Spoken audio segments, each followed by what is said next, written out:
ಸತ್ಯ ಗ್ರಾಮದಲ್ಲಿ ಒಂದು ವಕೀಲ ಕುಟುಂಬದಲ್ಲಿ ಆರೋಪ ತಗೊಂಡು ಸರ್ ತನಿಖೆಯಲ್ಲಿ ಹಂತ ಬಂತು. ಸೊ ಈಗ ಅದು ಇಲಾಖೆಯಲ್ಲಿ ಇಂಡಿಸಿಪ್ಲಿನ್, ಅದರಲ್ಲಿ ಬೇರೆ ಮಾತು ಏನಿಲ್ಲ. ಸೊ ಯಾವುದೇ ಒಂದು ಇನ್ನೊಂದು ಪೊಲೀಸರು ಯಾವುದೇ ಒಂದು ಸೂಚನೆ ಕೊಡಬೇಕಂದ್ರೆ ಯಾರು ಬೇಕಾದ್ರೆ ನಾನೇ ಇದ್ದೀನಂದ್ರೆ ಕೂಡ ನಾನೇ ಮಫ್ತಿಯಲ್ಲಿ ಇಲ್ಲ ಬೇರೆ ಕಡೆ ಜಿಲ್ಲೆ ಬಿಟ್ಟು ಬೇರೆ ಕಡೆ ಇರೋ ಸಂದರ್ಭದಲ್ಲಿ ನಾನೇ ಇದ್ದೀನಂದ್ರೆ ನಾನು SP ಇದ್ದೀನಂದ್ರೆ ಹೇಳೋದು ಸರಿ ಇರೋದು. ಒಂದು ಪೊಲೀಸ್ ಬಂದು ಯಾವುದೇ ಒಂದು ಗಲಾಟೆ ಇರೋ ಸಂದರ್ಭದಲ್ಲಿ ಇನ್ಸ್ಟ್ರಕ್ಷನ್ ಕೊಡುವಾಗ ಅಲ್ಲಿ ಗುಂಪು ಇರುವಾಗ ಎಲ್ಲರೂ ಹೋಗಿ ಅಂದ್ರೆ ಇರುವಾಗ ಹೋಗಬೇಕಾಗುತ್ತೆ. ಬಟ್ ಅದೇ ರೀತಿಯಲ್ಲಿ ಪೊಲೀಸರು ಕೂಡ ಮಿನಿಮಮ್ ಡಿಸಿಪ್ಲಿನ್ ಇರಲೇಬೇಕಾಗುತ್ತದೆ. ಯಾವ ರೀತಿಯಲ್ಲಿ ಹೇಳಬೇಕಾ, ಯಾವ ರೀತಿಯಲ್ಲಿ ಒಂದು ಎಷ್ಟು ಫೋರ್ಸ್ ಉಪಯೋಗ ಮಾಡಬೇಕಂದ್ರೆ ಒಂದು ಅವ್ರಿಗೂ ಕೂಡ ಇರುತ್ತದೆ. ಅದು ಕಾಮನ್ ಸೆನ್ಸ್, ಅದರಲ್ಲಿ ಹೇಳುವುದಕ್ಕೇನು ಜಾಸ್ತಿ ಇಲ್ಲ.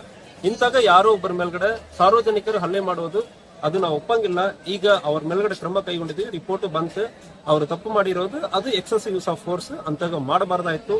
ಅದು ಯಾರೇ ಇರಲಿ, ಸಾರ್ವಜನಿಕರಿರಲಿ, ಲಾಯರ್ ಇರಲಿ, ನೀವು ಯಾವುದೇ ಇಲ್ಲದ ಕೂಲಿ ಕೆಲಸ ಮಾಡುವವರು ಕೂಡ ಇರಲಿ, ಪೊಲೀಸರು ಅಂತಾಗ ನಡ್ಕೊಳ್ಳೋದಕ್ಕೆ ಅವಕಾಶ ಇಲ್ಲ.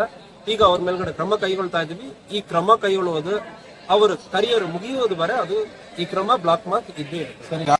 ನಮಗೆ ಏನ್ ಮಾಹಿತಿ ಬಂತಂದ್ರೆ ರೈತರು ಧೂಳು ಎತ್ತುವುದು ಇಂಥದ್ದು ತಗೊಂಡು ಹೋಗಿದ್ದಾರೆ ಅಂದ್ರೆ ಮಾಹಿತಿ ಬಂತು. ರೈತರು ತಗೊಂಡು ಹೋಗೋ ಸಂದರ್ಭದಲ್ಲಿ ಪ್ರಾಬಬ್ಲಿ ಇದರಲ್ಲಿ ನೀರಾವರಿ ಇಲಾಖೆ ಕೂಡ ಪರ್ಮಿಷನ್ ತಗೊಂಡು ಹೋಗಿದ್ದಾರೆ ಅಂತ ಅನ್ಕೊಂಡಿದ್ದೀವಿ.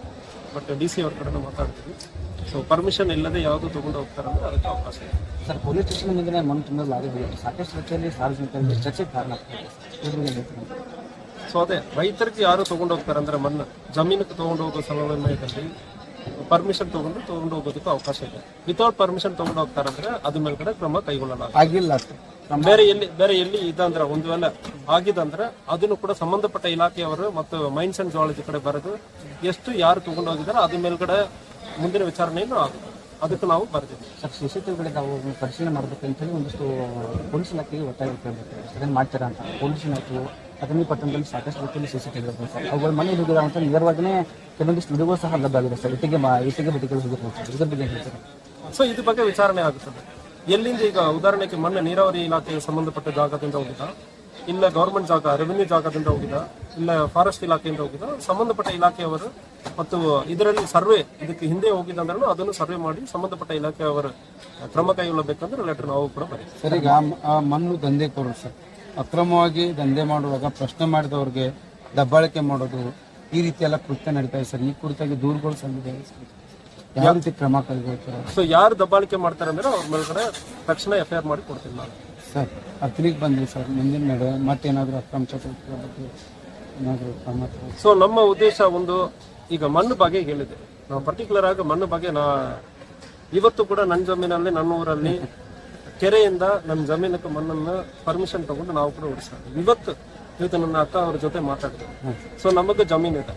ಸೊ ಕೆರೆಯಿಂದ ಧೂಳು ಎತ್ತುವುದು ಇದು ಇಲ್ಲಿಲ್ಲ, ಇಡೀ ರಾಷ್ಟ್ರದಲ್ಲಿ ನಡೀತಾ ಇರೋದು. ರೈತರು ಯಾರು ತಗೊಂಡು ಹೋಗ್ತಾರಂದ್ರೆ ಅದು ಒಂದು ಕೆರೆಗೂ ಜಾಸ್ತಿ ಒಳ್ಳೇದಾಗುತ್ತದೆ, ರೈತರಿಗೂ ಒಳ್ಳೇದಾಗುತ್ತದೆ, ಮತ್ತು ಕೆರೆ ತುಂಬಾ ನೀರು ಜಾಸ್ತಿ ಆಗುತ್ತದೆ. ಅದಕ್ಕಾಗಿ ಅದಕ್ಕೆ ಅವಕಾಶ ಇರ್ತದೆ.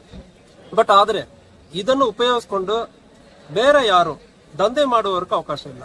ಸೊ ಅದಕ್ಕೆ ನಾವು ಅವಕಾಶ ಕೊಡಬಾರದು. ಸಮುದಾಯವಾರು ಯಾವುದು ಅವಕಾಶ ಕೊಡ್ತಾರಂದ್ರೆ ಅದನ್ನು ನಾವು ತಡೆ ಹಿಡಬೇಕು. ಅದಕ್ಕೆ ನಾವು ಯಾವುದು ಸಹಕಾರ ಕೊಡಲ್ಲ, ಅದನ್ನು ಸ್ಟಾಪ್ ಮಾಡ್ತೀವಿ. ನೆಕ್ಸ್ಟ್